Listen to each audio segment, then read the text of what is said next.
Good morning dear student, Sikar के online platform में आप सभी का स्वागत है। हम है तो मुमकिन है। आज की इस क्लास के अंदर मैं Dinesh sir Shikarsh the learning app के माध्यम से जेट 2022 का केमिस्ट्री का पेपर पूरा सॉल्यूशन फुल एनालिसिस के साथ आप तक पहुंचाने का प्रयास कर रहे हैं। तो डियर स्टूडेंट, 2022 जेट का पहला क्वेश्चन आपके सामने है। देखो, क्वेश्चन है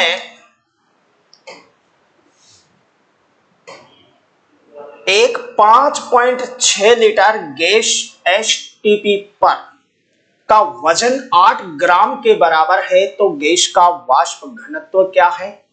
5.6 litre of a gas at HTP weight equal to 8 gram the vapour density of gas is. ये अपन को नोन करना है। तो डियर स्टूडेंट, इसके लिए देखते हैं वाष्प घनत्व कैसे ज्ञात करेंगे हम। तो एक रिलेशन होता है अणु भार बराबर 2 इंटू वाष्प घनत्व।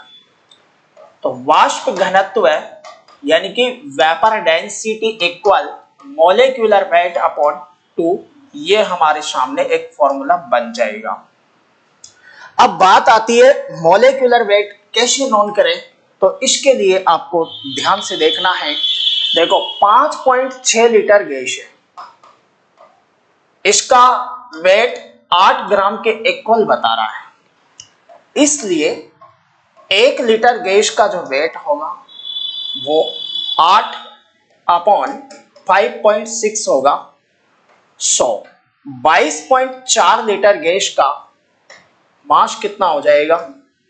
5.6 इंटू 22.4, ये 0 से 0 कटेगी, सॉरी दशमलव से दशमलव उड़ जाएगा यहाँ पर, और ये इससे कटेगा 4 बार, यानी कि यहाँ पर हो गया आपका 32 ग्राम। 22.4 लीटर मतलब होता है 1 मोल, और 1 मोल गैस का जो मास आ रहा है वो आ रहा है 32 ग्राम। इसका मतलब ये इसका अणु भार भी हो गया, यही इसका मोलेक्युलर वेट हो गया। तो वाष्प घनत्व अब आप कैलकुलेट कर सकते हैं। अणु भार हो गया 32 अपॉन में 2 बराबर 16। ये रहा आपका ऑप्शन नंबर 2। क्वेश्चन क्लियर है? नेक्स्ट क्वेश्चन की ओर आगे बढ़ते हैं। ये लीजिए क्वेश्चन नंबर 2। ये आ गया दूसरा क्वेश्चन आपके सामने। डियर स्टूडेंट, क्वेश्चन कह रहा है कि Cl2O7 में Cl की ऑक्सीकरण संख्या क्या है?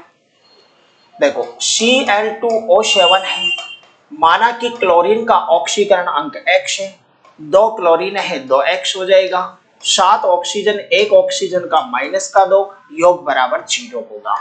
तो 2X ये माइनस का 14 इक्वल 0 होगा। तो 2X इक्वल प्लस का 14 हो जाएगा, और X बराबर 14/2, यानी कि X बराबर हो जाएगा प्लस का 7। ये रहा आपका ऑप्शन नंबर 1। ऑक्सीडेशन नंबर इसका प्लस का 7 है, Cl का। ओके, चलो नेक्स्ट क्वेश्चन। ये रहा आपके सामने तीसरा क्वेश्चन। क्वेश्चन नंबर 3 है, निकेल का परमाणु क्रमांक 28 है, और निकेल के लिए एक सही इलेक्ट्रॉनिक विन्यास, यानी कि यहाँ पर निकल एटम है, Ni28 होता है इसका, और इसके लिए आपको चूज करना है करेक्ट इलेक्ट्रॉनिक कॉन्फ़िगरेशन ऑफ निकल। देखो, निकल का एटॉमिक नंबर गिवन है 28 है, कॉन्फ़िगरेशन करेंगे 1s2 2s2 2p6 3s2 3p6 4s2 और 3d8 हो जाएगा। देखो, 10 12 6 18 2 20 8 8 28 इलेक्ट्रॉन यहाँ पर हो चुके हैं। लेकिन डियर स्टूडेंट, चौथी कक्षा बाद में आनी चाहिए और तीसरी कक्षा पहले आनी चाहिए सीक्वेंस के अंदर। तो यहाँ पर थोड़ा इंटरचेंज होगा, यानी कि 3d8 और 4s2 होगा, ये थोड़ा इंटरचेंज होगा, बाकी का सब ऐसे कैसे ही रहेगा। तो ऐसा ऑप्शन आपको देखने को मिलेगा 3d8 4s2 3p6 3s2 2p6 1s2, यहाँ पर हो जाएगा 1s2। ठीक है, 1s2 2s2 2p6, ये ऑप्शन नंबर 2 आपका बिल्कुल सही हुआ। ये लो जी, ये दूसरा ऑप्शन यहाँ पर बिल्कुल सही है। 1:2, यहाँ सब जगह पर 2:2 है। चलो नेक्स्ट क्वेश्चन की ओर हम आगे बढ़ते हैं। ये रहा क्वेश्चन नंबर 4। क्वेश्चन है कि एक गैसीय मिश्रण में वजन के अनुसार 1:4 के अनुपात में ऑक्सीजन और नाइट्रोजन होता है, तो इसके अणुओं की संख्या ज्ञात करनी है, अपन को नोन करनी है। गैसीय मिक्सचर है जिसके अंदर नाइट्रोजन और ऑक्सीजन के रेशो आपको दिया है, वेट का रेशो है 1:4। Therefore the ratio of their number of molecules आपको नोन करना है। तो डियर स्टूडेंट इधर आ जाइए। मान लीजिए हमारे पास ये मिक्सिंग ऑफ गैस है, इसके अंदर दो गैसें मिक्स हैं, एक तो है O2 और दूसरी है N2। इसका मास अगर 1 ग्राम है तो इसका मास होगा 4 ग्राम। इसका अणुभार 32 होता है और इसका मोलिकुलर वेट 28 होता है। तो ये इसके मोल बन गए और यहाँ पर मोलों की संख्या ये होगी, काट सकते हैं 1/7 यहाँ पर होगी। अब ये जो मोल बने हैं ना, इनको अवोगाद्रो संख्या से गुणा करेंगे, ये Na अवोगाद्रो संख्या और ये हो गई Na अवोगाद्रो संख्या। इनका अब अपन को अनुपात निकालना है, तो Na से Na कटेगा, लेकिन संख्याएं डिजिट जो है 1/32 अपॉन में देखो यहाँ पर 1/7 है, 1/7 है। तो आप इसको ऐसे सोल्व कर सकते हो, 7 ऊपर चला जाएगा, 1 नीचे आ जाएगा, यानी कि 7:32। ऑप्शन नंबर 3 यहाँ पर बिल्कुल सही हुआ। अगला क्वेश्चन नंबर 5 ये रहा आपके सामने। क्वेश्चन बहुत आसान है। क्वेश्चन है कि 6 ग्राम कार्बन में मोलों की संख्या कितनी होगी। द नंबर ऑफ मोल्स पूछ रहा है प्रेजेंट इन 6 ग्राम कार्बन। देखो मोल अगर हमें ज्ञात करना है तो मोल का फॉर्मूला होता है ग्राम बटा अणुभार। तो ग्राम वैल्यू आपको दी गई है 6 और इसका जो परमाणु भार होता है वो होता है 12 का भाग यहाँ लगा दीजिए और इनसे आप काटेंगे तो 1/2 और इसे आप लिख सकते हैं 0.5। इसका करेक्ट आंसर होगा ऑप्शन नंबर 2 0.5। नेक्स्ट क्वेश्चन ये रहा आपके सामने। क्वेश्चन है 6ठा क्वेश्चन। निम्नलिखित में से कौन सा एक गैर विस्तारित मिट्टी या खनिज है। Which of the following is a non expanding clay और मिनरल्स। तो इसमें आपको 4 ऑप्शन दिया हुआ है। एक तो दिया हुआ है केओलिनाइट, एक दिया हुआ है इलाइट, एक है मोंटमोरिलोनाइट, एक है वर्मिकुलाइट। तो यहाँ पर गैर विस्तारित की अगर मैं बात करूं तो वो होती है केओलिनाइट, यानी कि इसके अंदर ऑप्शन नंबर 1 बिल्कुल आपका सही होगा। नेक्स्ट क्वेश्चन ये रहा आपके सामने। Question number 7।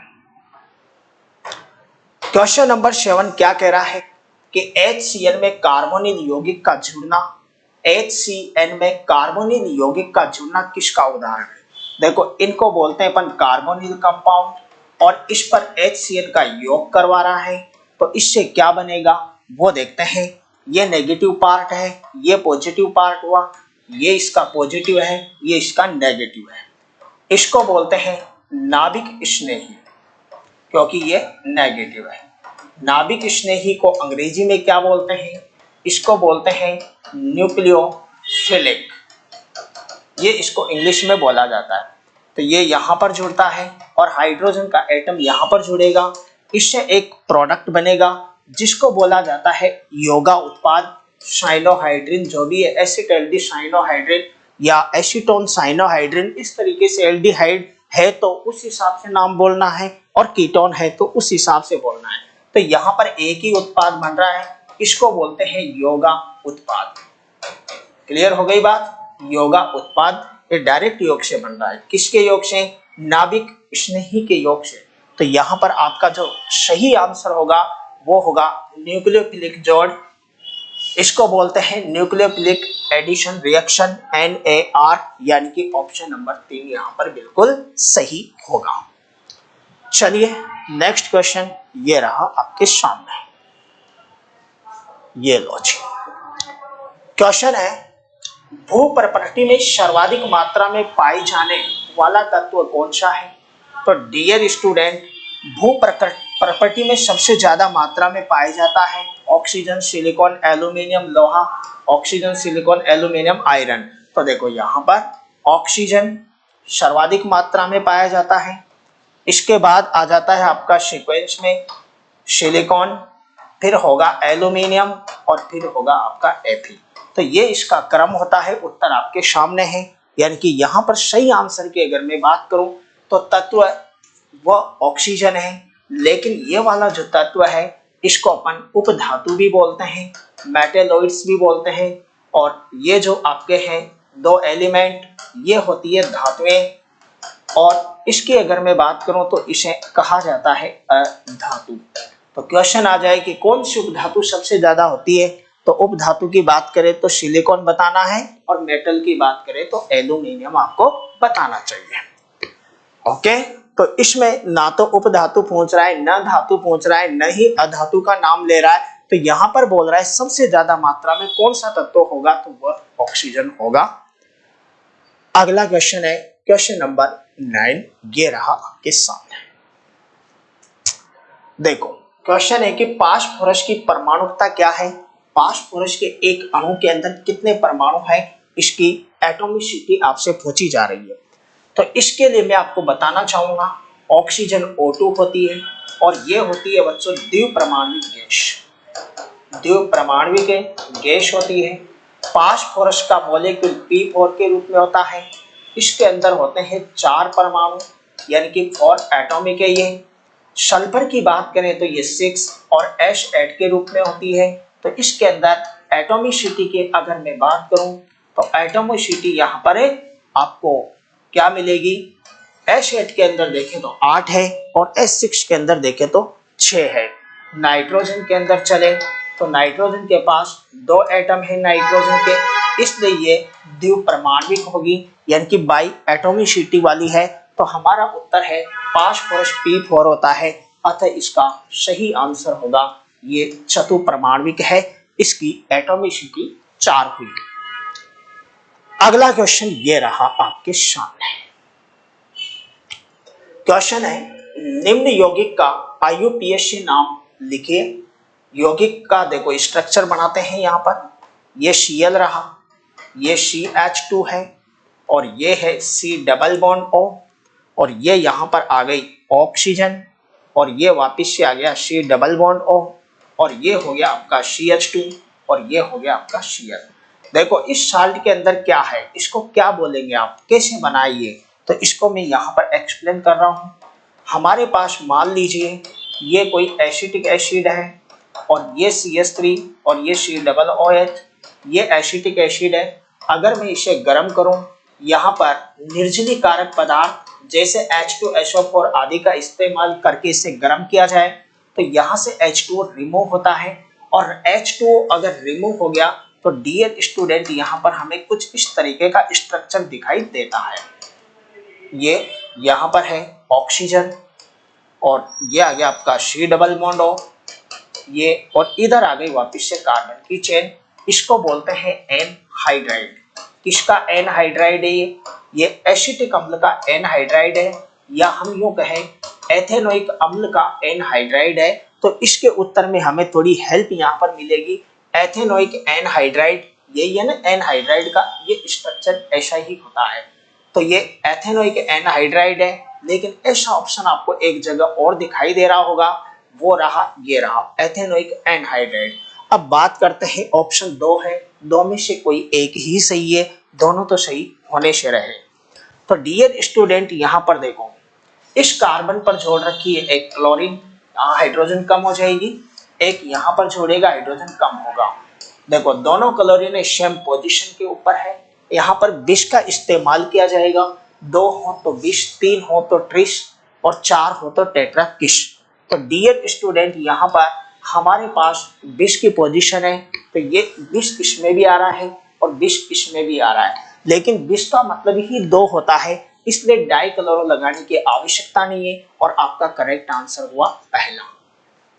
ये आपका बिल्कुल सही आंसर है। अब चलते हैं क्वेश्चन नंबर 11 की ओर। ये रहा क्वेश्चन नंबर 11। क्वेश्चन कह रहा है कि अंतिम इलेक्ट्रॉन की 4 क्वांटम संख्याएं n बराबर 5 है, l बराबर 0, m बराबर 0 और h की यानी कि चक्रण क्वांटम संख्या भी आपको दी गई है।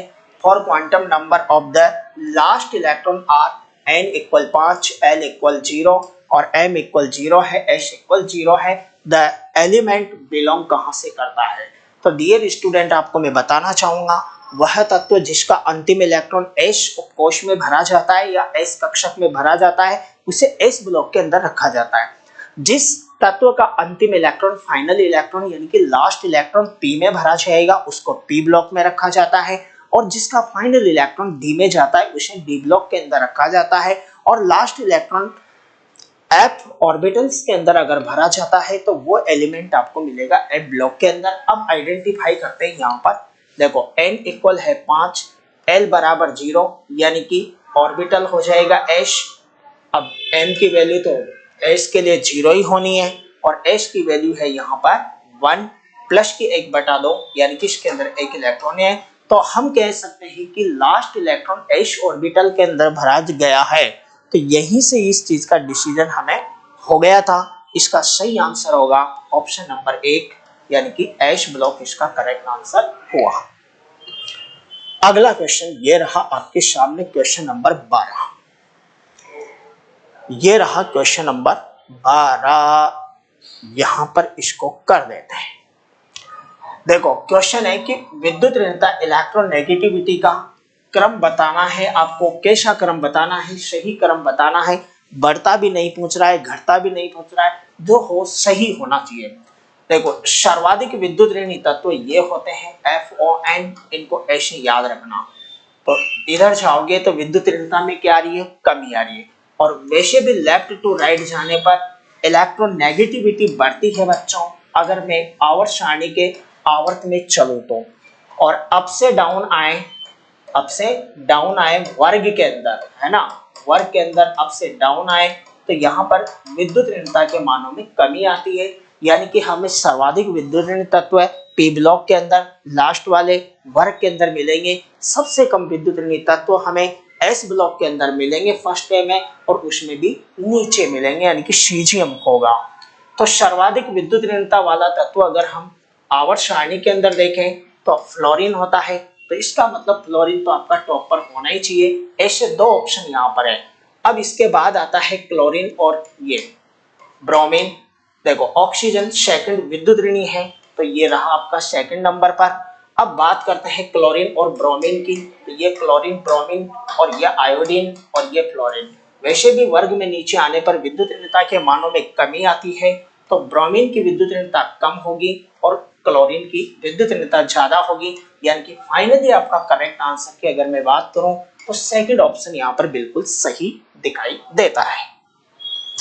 अगला क्वेश्चन ये रहा, क्वेश्चन नंबर 33। यहाँ पर इक्वेशन अपन को लिखनी है। ये रहा क्वेश्चन नंबर 33। क्वेश्चन है बेंजोइक एसिड सांद्र HNO3 और सांद्र H2SO4 के साथ क्रिया करके क्या देता है?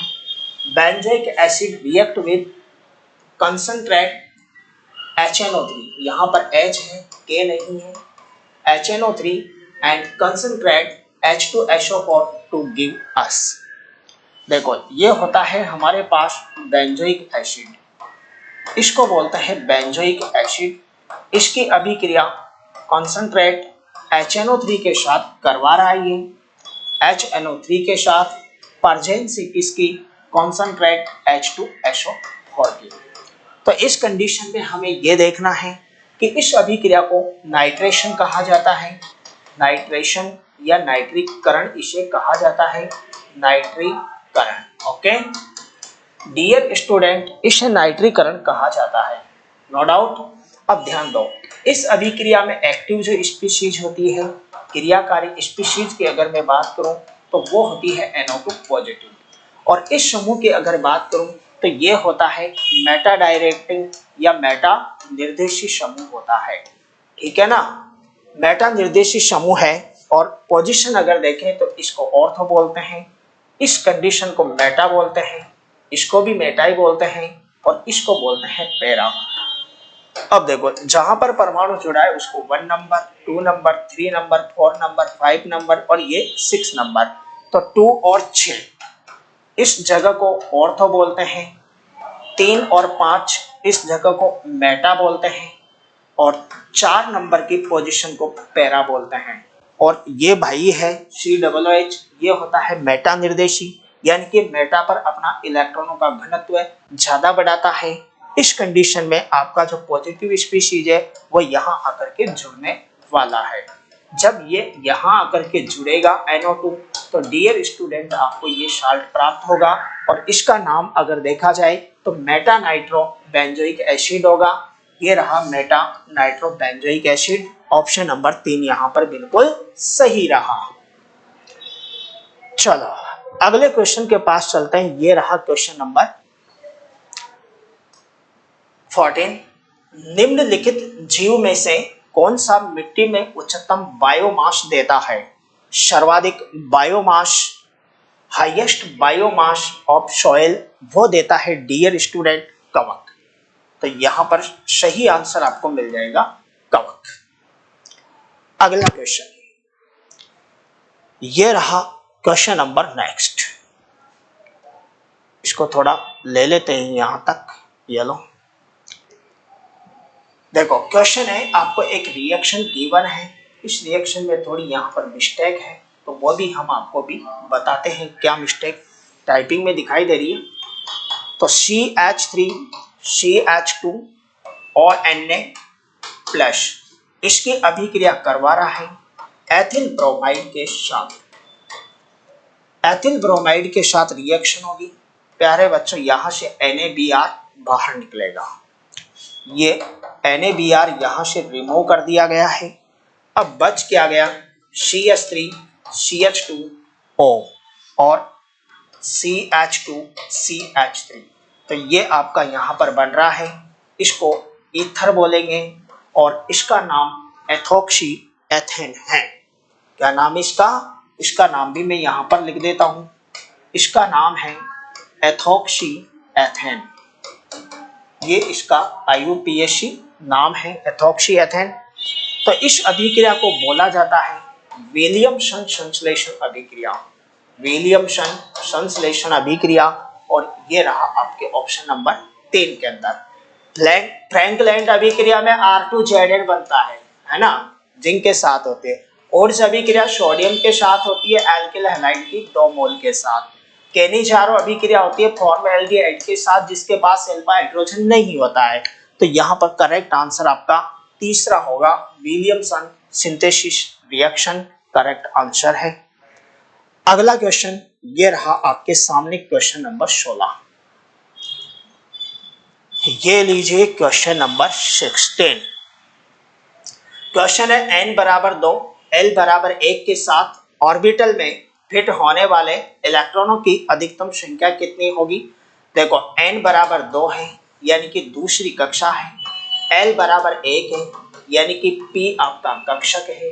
बात करें हम तो दूसरी कक्षा में p कक्षक है और p में अधिकतम 6 इलेक्ट्रॉन आप भरते हैं, जैसा कि हमने इलेक्ट्रॉनिक कॉन्फ़िगरेशन के अंदर भी देखा था। आई होप आपकी बात समझ में आ रही होगी। अगला क्वेश्चन ये रहा क्वेश्चन नंबर 17। ये रहा देखो क्वेश्चन है कौन सा एक ऑर्गेनोफॉस्फेट है? तो ऑर्गेनोफॉस्फेट BHC भी नहीं है, एल्ड्रिन भी नहीं है, पेनिथियन है यानी कि पेनिथियोन है। तो यहाँ पर करेक्ट आंसर आपका होगा ऑप्शन नंबर 3 पेनिथियन। और वैसे भी ऑर्गेनोफॉस्फेटों के ज्यादातर एग्जाम्पलों का जो नाम होता है उसमें पीछे योन आता है, जैसे मेलाथियोन, पैराथियोन, पेनिथियोन, इस टाइप के नाम इसके होता है। तो थोड़ी आपको हेल्प मिल जाएगी याद रखने में। अगला क्वेश्चन ये रहा आपके सामने, ये है नेक्स्ट क्वेश्चन हो जाएगा। ये देखो क्वेश्चन है किस यौगिक को बुझा हुआ चूना कहा जाता है? देखो चूना ये होता है कैल्शियम ऑक्साइड, अगर मैं इसके अंदर वाटर इंक्रीज कर दूं, पानी मिला दूं, तो मुझे प्राप्त होगा कैल्शियम हाइड्रोक्साइड। इसको कहा जाता है बुझा हुआ चूना। यह है बुझा हुआ चूना, और ये जो चूना है इसको बोलते हैं बिना बुझा हुआ चूना। बिना बुझा चूना, बिना बुझे चूने में पानी मिलाते बुझ जाएगा और कैल्शियम हाइड्रोक्साइड बन जाएगा। इसे ही आप बुझा हुआ चूना कहा जाएगा, यानी कि बुझा हुआ चूना। इसको बोलते हैं स्लैक्ड लाइम, और ये होता है कैल्शियम हाइड्रोक्साइड। ऑप्शन नंबर 3 आपका बिल्कुल सही यहाँ पर है, कैल्शियम हाइड्रोक्साइड। चलो अगला क्वेश्चन देखते हैं। ये रहा क्वेश्चन नंबर 19। 19वां क्वेश्चन ये लो जी। देखो क्वेश्चन है, आपको दिया हुआ है H3 नहीं है, केवल H है यहाँ पर, HOP3 और ये माइनस में 2 है का सयुग्मी अम्ल आपको बनाना है। सयुग्मी अम्ल, देखो ब्रांस्टेड एंड टीएम लोरी का सिद्धांत ये कहता है कि क्षार वो पदार्थ होते हैं जो प्रोटॉन ग्रहण करके अपना सयुग्मी अम्ल बनाते हैं, और अम्ल वो पदार्थ होते हैं जो प्रोटॉन लूज करके यानी कि त्याग करके अपना संयुग्मी क्षार बनाते हैं।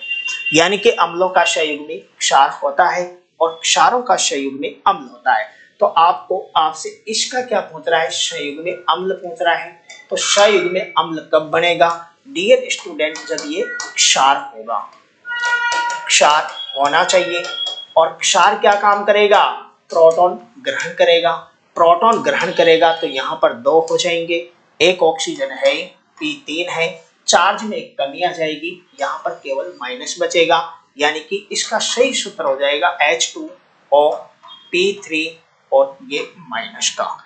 ऐसा यहाँ पर कोई ऑप्शन हमें दिखाई नहीं दे रहा है, तो H2O P3 H3 नहीं होगा, ये भी नहीं होगा, ये भी नहीं होगा, होगा यही, लेकिन यहाँ पर क्या लगेगा, सिंपल एक नेगेटिव चार्ज लगेगा।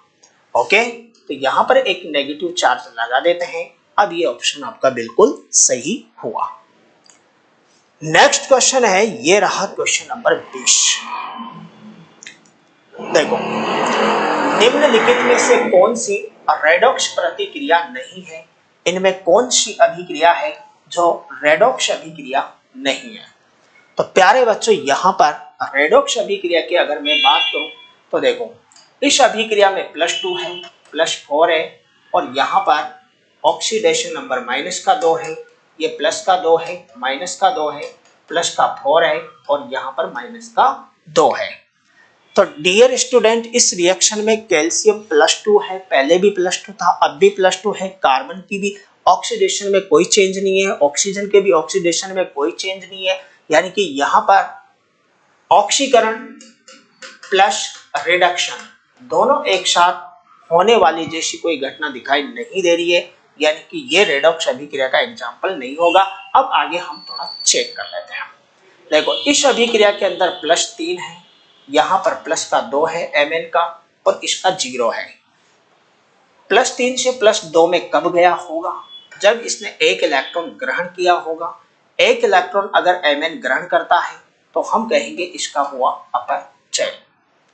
अब देखो, क्लोरीन का यहाँ पर माइनस का 1 है, यहाँ पर 0 है। कब हुआ होगा, जब क्लोरीन ने एक इलेक्ट्रॉन त्यागा होगा, और इलेक्ट्रॉन अगर त्यागता है तो इसको कहेंगे अपन ऑक्सीडेशन बोला जाएगा, ऑक्सीकरण बोला जाएगा। तो इस रिएक्शन में Mn का अपचयन हो रहा है, और क्लोरीन की अगर मैं बात करूं तो इसका ऑक्सीडेशन हो रहा है, इसलिए ये रेडॉक्स अभिक्रिया आपकी होगी। आपसे पूछ रहा है रेडॉक्स अभिक्रिया नहीं है, तो ये तो रेडॉक्स है। अब इस आगे वाले को चेक करो। देखो, इसका ऑक्सीडेशन नंबर 0 है, इसका +1 है, इसका माइनस का 2 है, +1 है, माइनस का 2 है, +1 है, यहाँ पर 0 है। देखो, सोडियम एक इलेक्ट्रॉन त्याग चुका है, यानी कि यहाँ पर एक इलेक्ट्रॉन त्यागा है, तो इसका मतलब इसका हुआ ऑक्सीडेशन। अब हाइड्रोजन देखो, +1 स्टेट में है, और आगे चल करके ये कहीं ना कहीं 0 में आ गई, इसका मतलब इसने एक इलेक्ट्रॉन ग्रहण किया है, तो यहाँ पर अगर मैं बात करूं तो यहाँ पर अपचयन हुआ है, तो ऑक्सीकरण और अपचयन दोनों यहाँ देखने को मिल रहे हैं, इसलिए ये तीसरा ऑप्शन भी आपका रेडॉक्स का होता है। O2 H2O 2H2O plus NaOH और हाफ H2। देखो इस इक्वेशन के अंदर हमें हाइड्रोजन में भी ऑक्सीडेशन नंबर चेंजिंग दिखाई दे रहा है, इधर दूसरे फैक्टर है तो हाइड्रोजन में भी चेंजिंग दिखाई दे रहा है, और ऑक्सीजन का भी यहाँ पर हमें चेंजिंग दिखाई दे रहा है। ऑक्सीजन 0 से क्या बदल गई, 0 से -2 में जा रही है, ये देखिए आप। और हाइड्रोजन है जो +1 होती है, वहां से +1 से कहीं ना कहीं इसने इलेक्ट्रॉन ग्रहण किया है। तो डियर स्टूडेंट, ऑक्सीजन ने इलेक्ट्रॉन ग्रहण किया है, और हाइड्रोजन की अगर हम बात करें तो ये भी कहीं ना कहीं अपना ऑक्सीडेशन नंबर कन्वर्ट करके आ रही है। तो निश्चित रूप से ये रिएक्शन भी आपकी रेडॉक्स अभिक्रिया के अंदर ही जाएगी, ReDOX के अंदर ही होगी। बात आपके समझ में आ गई होगी। इस रिएक्शन के अंदर कोई भी एलिमेंट अपना ऑक्सीडेशन नंबर चेंज नहीं कर रहा है, यानी कि यहाँ पर नो डाउट कंफर्म आपका फर्स्ट ऑप्शन रेडॉक्स का नहीं है, बाकी सब रेडॉक्स का ही है। क्लियर हो गई बात। चलो अगले क्वेश्चन के पास चलते हैं अपन। क्वेश्चन नंबर ये आ गया आपके पास 21। क्वेश्चन नंबर 21 कह रहा है, ये रहा 21, ये रहा आपका X 1 2 3 4 5 6 7 8 इलेक्ट्रॉन इसके पास होते हैं, और 6 फ्लोरीने यहाँ पर आराम से जुड़ रही है, ये 6 फ्लोरीने यहाँ पर जुड़ रही है। तो 6 सिग्मा बंद तो ये हो गए, और 1 सिग्मा बंद यहाँ पर इलेक्ट्रॉन ज्यादा हो गए, 1 2 3 4 5 और ये 6, ये 6 और 1 बच गया Lp 7, यानी कि 7 सिग्मा यहाँ पर काउंट डाउन में आते हैं। अतः 7 कक्षक होंगे, जिनमें एक H का होगा, 3 P के होंगे, और बाकी के जो 3 बच गए वो भी D के होंगे, यानी कि sp3d3 इसका सही संस्करण है। तो ऐसा ऑप्शन आपको ऑप्शन नंबर 2 में दिखाई दे रहा है, sp3d3। चलो अगले क्वेश्चन पर आ जाइए। अब ये आ गया आपके सामने क्वेश्चन नंबर 22।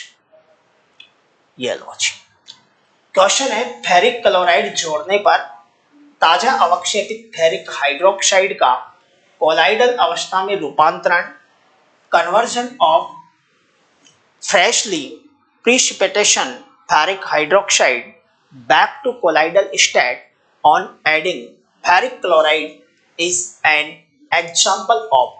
देखो ताजा बने अवक्षेप से कोलाइडल फेज में कन्वर्ट करना पेप्टीकरण कहलाता है। तो इसको आप तीसरे ऑप्शन पर बिल्कुल से टिक कर सकते हैं। ये हो गया पेप्टाइजेशन। फ्लोक्यूलेशन नहीं होगा, जमावट नहीं होगी, और प्रोटोनेशन नहीं होगा, क्योंकि प्रोटोनेशन में प्रोटॉन H+ का लेना देना होगा। फ्लोक्यूलेशन ये तैरने से रिलेटेड है, जमावट कोगुलेशन ये स्कंदन से रिलेटेड है।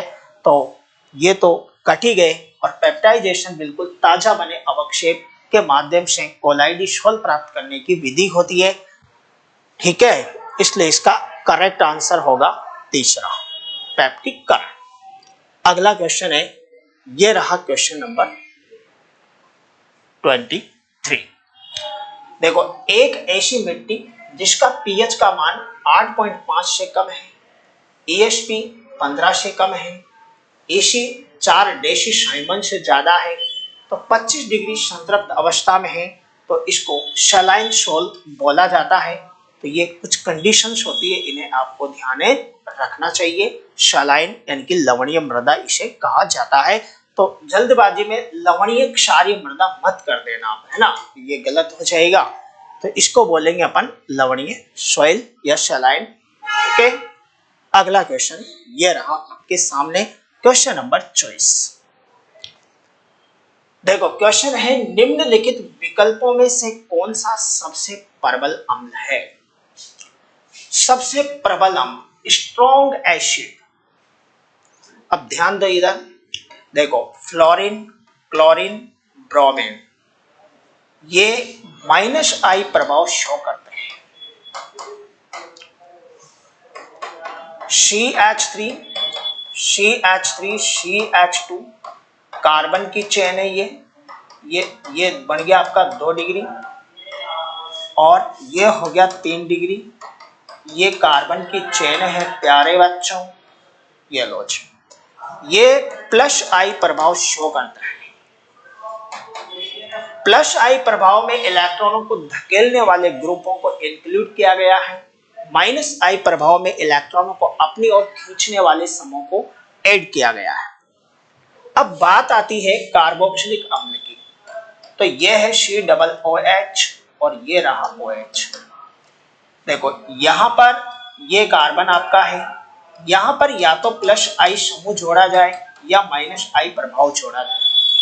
अगर प्लस आई समूह जोड़ दिया जाए तो इलेक्ट्रॉनों को इधर की डायरेक्शन में पुल किया जाएगा और ये जो ऑक्सीजन आपकी इलेक्ट्रॉन खींच रही है तो यहाँ पर डेंसिटी को इंक्रीज किया जाएगा, जिससे प्रोटॉन का निष्कासन आसान नहीं रहेगा, कठिन हो जाएगा। अगर यहाँ पर माइनस आई समूह जोड़ा जाए तो इलेक्ट्रॉनों को इस डायरेक्शन में पुलिंग किया जाएगा, जिससे यहाँ पर इलेक्ट्रॉनों की डेंसिटी में कमी आएगी और H प्लस का टूटना आसान हो जाएगा। इससे ये निष्कर्ष निकला कि अम्लता जो होती है वो माइनस आई प्रभाव के तो समानुपाती होगी, लेकिन प्लस आई प्रभाव के उल्टी यानी कि व्युत्क्रमानुपाती होगी। तो माइनस आई प्रभाव ज्यादा होगा। अब देखो यहाँ पर 2 फ्लोरीनें जुड़ी है, तो दो फ्लोरीन है, एक तो यहाँ पर जुड़ी हुई है, एक यहाँ पर जुड़ी हुई है, ये भी इलेक्ट्रॉनों को अपनी ओर खींचेगी। तो कुल मिला के यहाँ पर इलेक्ट्रॉनों की डेंसिटी सबसे कम होगी। इसमें केवल एक फ्लोरीन है, इसमें क्लोरीन है, लेकिन क्लोरीन से ज्यादा फ्लोरीन का नेगेटिव इफेक्ट ज्यादा होता है, इसलिए ये डेंसिटी को कम करने में ज्यादा सक्षम है और प्रोटॉन का निष्कासन ज्यादा होगा, यानी कि अच्छा अम्ल यहाँ पर बन जाएगा। इसलिए यहाँ पर सही आपका जो आंसर होगा वो होगा ऑप्शन नंबर 4। ये लो जी, ऑप्शन नंबर 4 बिल्कुल यहाँ पर सही है, क्योंकि दो फ्लोरीन है, दो नेगेटिव प्रभाव है, वो भी ज्यादा वाले पावर वाले। ये रहा अगला क्वेश्चन, कौन सा खनिज अम्लीय परिस्थितियों में उपलब्ध नहीं है? एसिडिक कंडीशन के अंदर बच्चों ध्यान रखना है, मोलिब्डेनम जो खनिज होता है ये उपलब्ध नहीं होता है। एसिडिक कंडीशन के अंदर मोलिब्डेनम नहीं होता है, तो इसका सही आंसर होगा ऑप्शन नंबर 1। ये रहा अगला क्वेश्चन। नेक्स्ट क्वेश्चन देखो, मेथेन है, ये रहा आपका मेथेन, H और ये H। इथीन, इसको बोलेंगे हम ethene, H double bond CH और ये CH। Ethyne HC triple bond CH। में कार्बन परमाणु के हाइब्रिड ऑर्बिटल का प्रतिशत H character, the percentage H character of the hybrid orbital of the carbon atom in methane, ethane और methane, ethane और यह है एथाइन, यानी कि यह एल्काइल श्रेणी का है, वह एल्केन श्रेणी का है। ये एल्केन है, इसका नाम एथीन है, इसको बोलते हैं एथाइन और इसको बोलते हैं मेथेन गैस, मीथेन। देखो यहाँ पर कार्बन का जो संकरण है sp3 है, 4 कक्षक है, एक कक्षक H का है और ये हो गया इसका 25% और P के कैरेक्टर पूछे तो वो होंगे 75%। ये रहा आपका कार्बन, यहाँ पर संकरण है बच्चों sp2, 3 कक्षक है, यानी कि ये हो गया आपका 33.33%, 3.33.33। और P की अगर मैं बात करूं तो ये होता है 66.66%। यहाँ पर देखिए आप Sp है, 2 कक्षक है, एक इसका है एक P का है, यानी कि ये हो गया 50% तो आपको अगर मैं बताना चाहूं तो मीथेन के अंदर H कक्षक का जो लक्षण होता है वो 25% होता है। एथीन के अंदर H ऑर्बिटल के कैरेक्टर होते हैं वो 33.33% होता है, यहाँ पर मैं लगा देता हूँ। और एथाइन के अंदर Sp संकरण होता है, यानी कि ये 50% हो जाएगा। तो इसका फर्स्ट ऑप्शन आपको बिल्कुल सही दिखाई देगा। ये लो, यहाँ पर आप 3 कर सकते हैं। अगला क्वेश्चन ये रहा आपके सामने, ये लो जी क्वेश्चन नंबर 27। क्वेश्चन है क्लोरीन में निम्नलिखित में से +5 ऑक्सीकरण अवस्था है। तो 4 ऑप्शन यहाँ पर दिए गए हैं। किस ऑप्शन के अंदर क्लोरीन परमाणु का ऑक्सीडेशन नंबर प्लस का 5 है, ये हमें बताना है। चलिए आइए बताते हैं। देखो ये क्लोरीन का एक अणु है, यहाँ पर ऑक्सीडेशन नंबर की बात करूं तो 0 है। Cl2O, इसके अंदर अगर मैं चलूं तो क्लोरीन का ऑक्सीडेशन नंबर मुझे प्लस का 4 मिलेगा, क्योंकि ऑक्सीजन का माइनस का 2 होता है, 2 ऑक्सीजन है तो माइनस का 4, योग बराबर 0, उधर जाएंगे प्लस के 4। अब इसको सोल्व करते हैं। देखो हाइड्रोजन का प्लस का 1 है, प्लस क्लोरीन का x मान लेते हैं, प्लस 3 ऑक्सीजन है, एक का माइनस का 2 है और ये टोटल 0 है। तो यहाँ पर ये हो गया आपका +1 और ये हो गया यहाँ पर माइनस के 6 हो जाएंगे, योग बराबर 0। x इनको इधर लेके जाओगे तो प्लस का 6 हो जाएगा, एक को भी इधर ले जाइए माइनस का 1 हो जाएगा, टोटल मिलाकर के सोल्व करोगे प्लस का 5, यानी कि ऑप्शन नंबर 3 बिल्कुल आपका सही होगा, क्योंकि यहाँ पर आपका जो बन रहा है वो प्लस का 7 बनेगा। आपसे पूछ कितना रहा है, प्लस का 5 पूछ रहा है। क्लियर हो गई बात? चलो जी अगला क्वेश्चन देखते हैं। ये रहा आपके सामने क्वेश्चन नंबर 28। ये रहा, कौन सा उर्वरक मिट्टी में अम्लता पैदा करता है? देखो क्षारीय धातुएं होती है, कैल्शियम, सोडियम, पोटेशियम, तो ये तो क्षारकता ही उत्पन्न करेगी। अब इनको हटा दो, देखो सोडियम नाइट्रेट क्षारीय आ जाएगा, बात समझ रहे हो ना। कैल्शियम ये भी क्षारीयता ही उत्पन्न करेगा, एच ब्लॉक की धातु है ना, ये भी क्षारीयता उत्पन्न करेगी। सही आंसर हो जाएगा आपका अम्लता के लिए अमोनियम साल्ट, यानी कि NH4+, ये अम्लता के लिए जिम्मेदार होता है। तो अमोनियम आयन अम्लता बनाता है। इसका करेक्ट आंसर हुआ ऑप्शन नंबर 1। ये रहा क्वेश्चन नंबर नेक्स्ट। क्वेश्चन है, एक प्रथम कोटि की अभिक्रिया 30 मिनट में 30% पूर्ण होती है, तो इसकी अर्धायु क्या होगी? मान लेते हैं हमारे पास ये प्रथम कोटि की अभिक्रिया है, ये प्रारंभ में आपने शो लिया था, तब ये 0 था, रिएक्शन चालू हो गई, रिएक्शन को चलते चलते 30 मिनट हो गया और रिएक्शन पता चला कि 30% कंप्लीट हो गई, यानी कि प्रोडक्ट 30 बन गया और रिएजेंट आपका इस टाइम पर 70 बचा हुआ है। ठीक है, और ये R नोट्स कंसंट्रेशन ये है और R इस T टाइम पर 70 बचा हुआ है। तो यहाँ पर देखो एक 70 लगाना है, K बराबर 2.303 अपॉन में T, और ये होता है लॉग R 0 टाइम की सांद्रता अपॉन R किसी T टाइम की सांद्रता। यहाँ से आपको K कैलकुलेट करना है। फिर इस K का क्या करना है डियर स्टूडेंट, वो भी मैं आपको बता देता हूँ। ये अर्धायु काल आपसे पूछा गया है, हाफ लाइफ टाइम। क्लियर हुई बात? तो इसके लिए सूत्र होता है 0.693 अपॉन में K, वो K यहाँ पर काम में आएगा। चलिए आइए K यहाँ पर हम निकालते हैं। देखो ये हो गया 2.303 अपॉन T फॉर टाइम दिया हुआ है 30 मिनट, ये रहा 30 मिनट, और लॉग ये 100 है, और R की बात अगर मैं करूं तो ये 70 बचा हुआ है, ये 70, इससे ये कटेगा, यहाँ पर बचा आपके पास लॉग 10/7। लॉग 10/7 की जो वैल्यू है 1.55 होती है लगभग में, ये 0.154 भी होती है। 1 मैं राउंड फिगर में ले रहा हूँ इसे, तो उससे उत्तर पर कोई विशेष फर्क नहीं पड़ने वाला। अब देखो इस वैल्यू को मैं यहाँ पर पुट अप करता हूँ, तो 2.0303 अपॉन में ये हो गया 30 इंटू, ये वैल्यू जैसे ही आपकी यहाँ पर आएगी 0.155। अब इसको क्या करना है, आपको कैलकुलेट करना है। कैलकुलेट करने के बाद आपको एक नई डिजिट प्राप्त होगी, वो ये है। इसको जब आप काटेंगे तो आपको ये वैल्यू प्राप्त होगी। यही है आपके K की वैल्यू। इस K की वैल्यू ये निकल के आ रही है। अब इसको यहाँ पर आप पुटअप करें, तो यहाँ पर अगर हम पुटअप करते हैं तो हमें एक नया वैल्यू टी अर्ध आयुकाल 0.693 अपॉन में 0.0118 यहाँ पर दिखाई देगा। इस पॉइंट को हटाने के लिए आप 1000 कर सकते हैं नीचे, इसको हटाने के लिए ऊपर आप 4 जीरो लगा सकते हैं। ये 4 जीरो 3 से 3 कट जाएगी, यानी कि ऊपर बच जाएगा कितना 6930 और इसमें भाग लगाना है 118 का।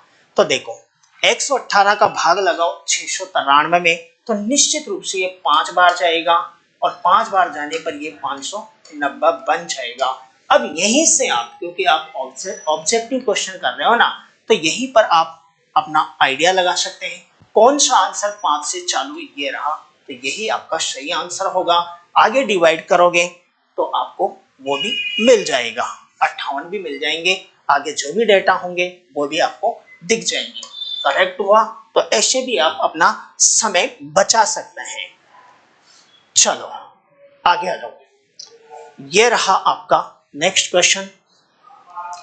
क्वेश्चन है जब चूने में पानी डाला जाता है तो अभिक्रिया होती है। देखो ये है चूना, इसके अंदर ये डाल दिया पानी, तो इससे बनेगा कैल्शियम हाइड्रोक्साइड।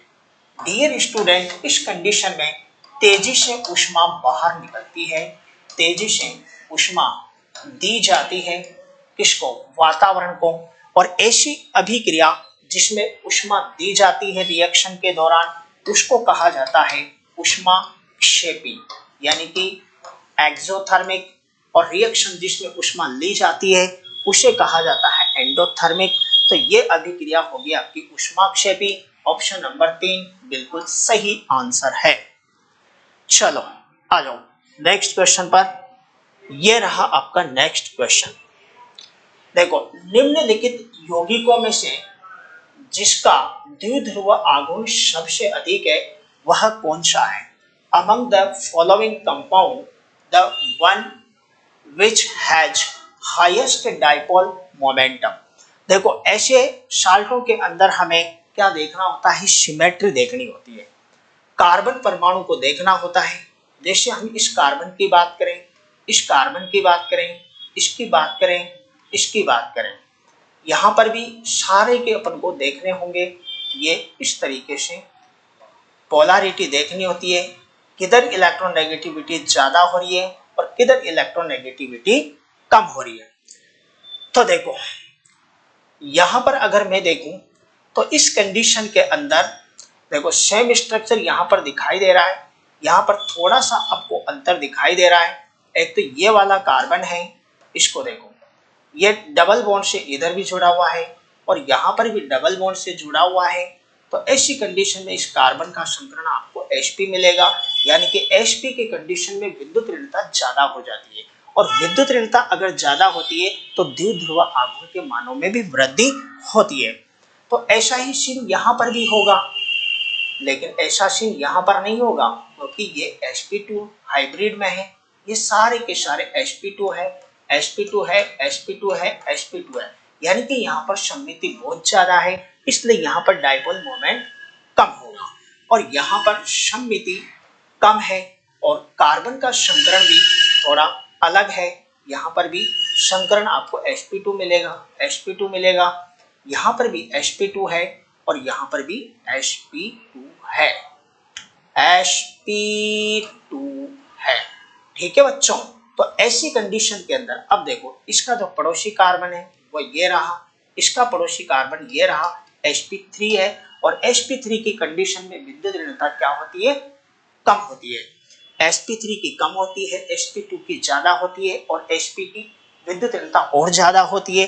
तो ऐसी कंडीशन में आपका सही ऑप्शन ये होगा, ये थर्ड ऑप्शन है वैसे यहाँ पर, तो तीसरा ऑप्शन बिल्कुल सही यहाँ पर दिखाई देता है। अगला देखते हैं, ये इसका चौथा ऑप्शन था। अगला ये रहा क्वेश्चन नंबर 32। देखो 100 ml के 0.2 मोलर H2SO4 को मिक्स करवा रहा है किसमें, 0.2 मोलर NaOH के अंदर। 100 ml 0.2 ml H2SO4 is added to 100 ml of 0.2 molar NaOH, the resulting solution का पीएच क्या होगा? देखो यह है आपका H2SO4 और यह है आपका NaOH। डियर स्टूडेंट, इसकी मोलारिटी दी गई है 0.2 मोलारिटी है, इसकी भी मोलारिटी 0.2 है, लेकिन इसकी नॉर्मलता की अगर मैं बात करूं तो इसका B की वैल्यू 2 है, यानी कि नॉर्मलता कैसे ज्ञात करोगे? मोलरता इंटू A या B, अम्लता या क्षारकता, ये सूत्र आपको लगाना है।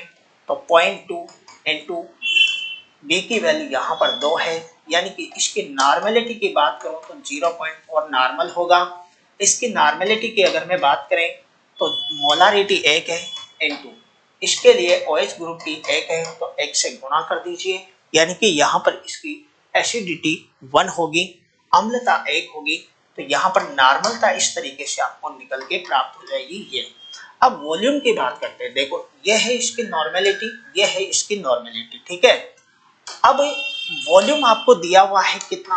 100 और इसका भी वॉल्यूम है 100। अब इसमें H+ आयनों की कॉन्सेंट्रेशन आपको निकालनी है, तो क्या करोगे? इसका आयतन गुणा 0.4 बराबर में कितना आ जाएगा? इसको 16 अगर हम करेंगे तो हमें प्राप्त होगा 40। यहाँ पर देखो 0.2 इंटू ये 100, इसको सोल्व करेंगे तो कितना प्राप्त होगा? हमें 20। अब आप ही बताइए किसकी कॉन्सेंट्रेशन ज्यादा हुई? तो वो होती है बच्चों H2SO4 की। H2SO4 की ज्यादा होने के कारण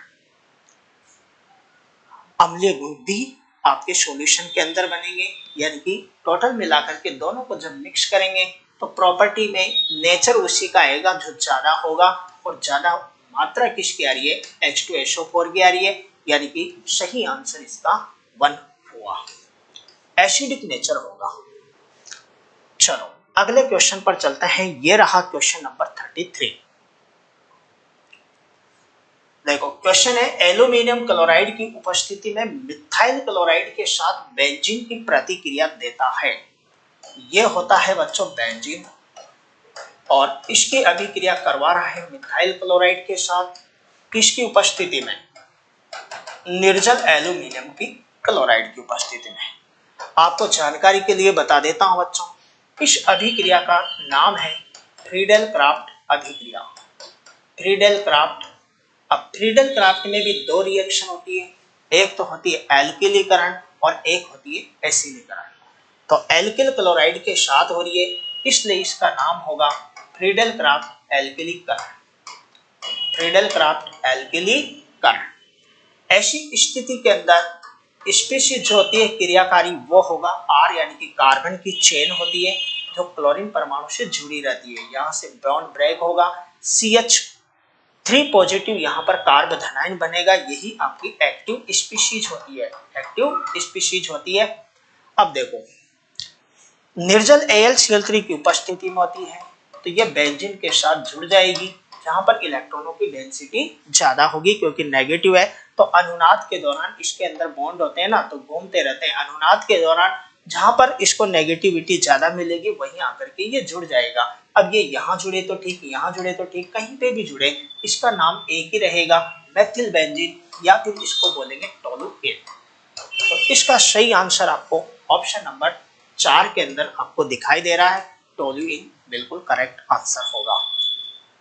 अगला क्वेश्चन नंबर देखते हैं 34। ये रहा क्वेश्चन है, निम्नलिखित में से कौन सा बहुलक संघनन पॉलीमराइजेशन से प्राप्त किया जाता है? संघनन बहुलीकरण। देखो बहुलीकरण दो प्रकार का होता है। बहुलीकरण कितने प्रकार का होता है? दो प्रकार का होता है। एक तो होता है डियर स्टूडेंट योगात्मक बहुलक बहुलीकरण, और एक को बोलेंगे अपन संघनन बहुलीकरण। क्लियर हो गई बात? एक तो हो गया योगात्मक बहुलीकरण और एक होता है संघनन बहुलीकरण। यह बहुलीकरण कब होता है? जब द्विबंध हो या ट्रिपल बॉन्ड वाला आपका मोनोमर हो। कौन होने चाहिए? मोनोमर होने चाहिए, यानी कि एक लक आपका कैसा होना चाहिए? मोनोमर। कंडेंसेशन पॉलीमराइजेशन की बात कर रहा है ये, तो देखो वो कंडीशन देखिए आप, इसके अंदर साइड प्रोडक्ट नहीं निकलेंगे। साइड प्रोडक्ट नहीं बनते हैं। अब देखो ये कब होता है, जब होना चाहिए मोनोमर के अंदर कोई फंक्शनल ग्रुप हो, ये फंक्शनल ग्रुप हो और रिएक्शन के दौरान साइड प्रोडक्ट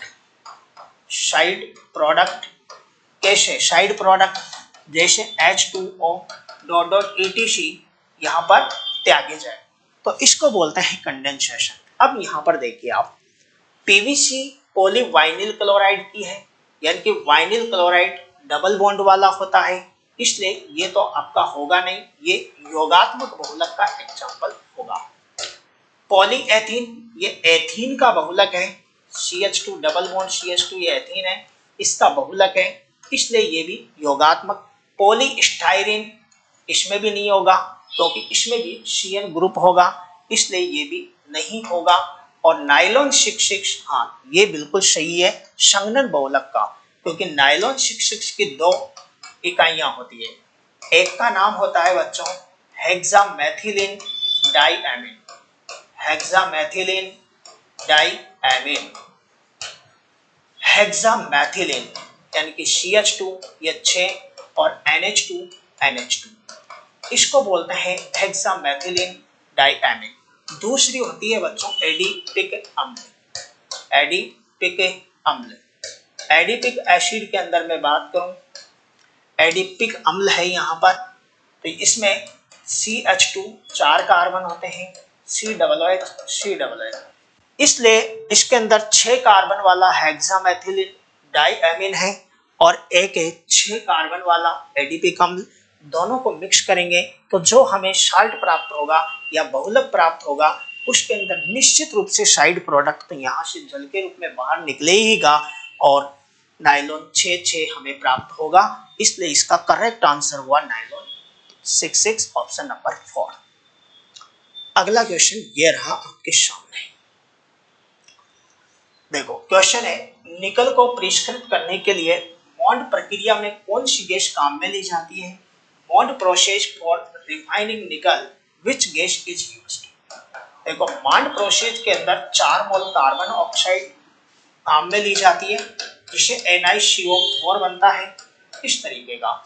ये एक कॉम्प्लेक्स साल्ट हो जाता है, यहाँ पर निकल का ऑक्सीडेशन नंबर 0 होता है, तो ये भी कई बार एग्जाम में आया है कि इस साल्ट के अंदर निकल का ऑक्सीडेशन नंबर क्या होगा।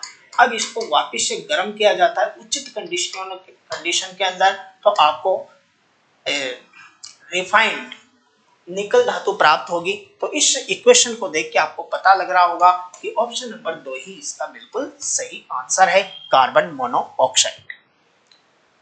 चलो आ जाइए क्वेश्चन नंबर 36 पर। यह रहा आपका क्वेश्चन नंबर 36। थोड़ा इसको और ले लेते हैं अपन, ये लो। देखो डियर स्टूडेंट, आपको दिया हुआ है एक कार्बनिक यौगिक है, ये यौगिक हो गया, ओके, ये लो जी। इस यौगिक के अंदर कंटेन कर रहा है ये 3 कार्बन, हाइड्रोजन एंड ऑक्सीजन। इस element analysis give carbon 38.71% and hydrogen 9.67%। The empirical formula of the compound would be. तो देखो इसके अंदर 3 आपको एलिमेंट दिए हुए हैं, कितने एलिमेंट दिए हुए हैं? 3 एलिमेंट, एक को बोलेंगे कार्बन, एक है हाइड्रोजन और एक है डियर स्टूडेंट ऑक्सीजन। देखो इनकी प्रतिशत वैल्यूज देखिए आप, 38.71%, 38.71%, यह है 9.67%। और इधर चलो आप, तो ऑक्सीजन का आपको नहीं दिया गया है, तो यहां पर आपको कैसे ऑक्सीजन का प्रतिशत निकालना है? देखो पूरा 100 है, 100 है, ये 100 ग्राम मान के चलना आप, है ना। तो ये 38.71, दोनों को जोड़ लीजिए, 9.67, ये हो गया 8, और यहाँ पर हो गया आपका 7 और 6 13, हासिल का लगेगा 1, 9 और 8 17, 18, हासिल का 1, 48.38। अब इसको क्या करेंगे आप, 100 में से लेस कर देंगे, तो ये 100 में से घटा दीजिए, 48.38 को, तो यहाँ पर 0 0 है, तो कितना बच जाएगा यहाँ पर, ये बचेगा 51.62, ये बचेगा। देखो 8 और 2 10 की 0, 6 3 9 और 1 10 की 0, 8 1 9 और 1 10 की 0, 5 और 4 9 और 1 10, यानी कि 51.62 यहाँ पर बचेगा। तो ये हो गया 51.62%। अब डियर स्टूडेंट, आपको करना क्या है, इसकी ग्राम में वैल्यू यही हो जाएगी 38.71 ग्राम, ये हो जाएगा 9.67 ग्राम, क्योंकि 100 ग्राम मान लिया ना अपन ने, 51.62 ग्राम। देखो अब इसके निकालना है आपको मोल। मोल निकालने के लिए क्या करोगे, भाग लगाओगे। कार्बन का परमाणु भार 12 होता है, इसका 1 होता है, और इसका कितना होता है, ऑक्सीजन का 16 होता है। भाग लगाने के बाद आपको क्या प्राप्त हो जाएंगे, भाग लगाने के बाद ग्राम बटा परमाणु भार का हमने भाग लगाया, तो ये मोल प्राप्त होंगे। देखो कितने मोल, इसके मोल प्राप्त होंगे 3.22, इसके मोल प्राप्त होंगे 9.67, और इसके भी मोल कितने प्राप्त होंगे, 16 तिया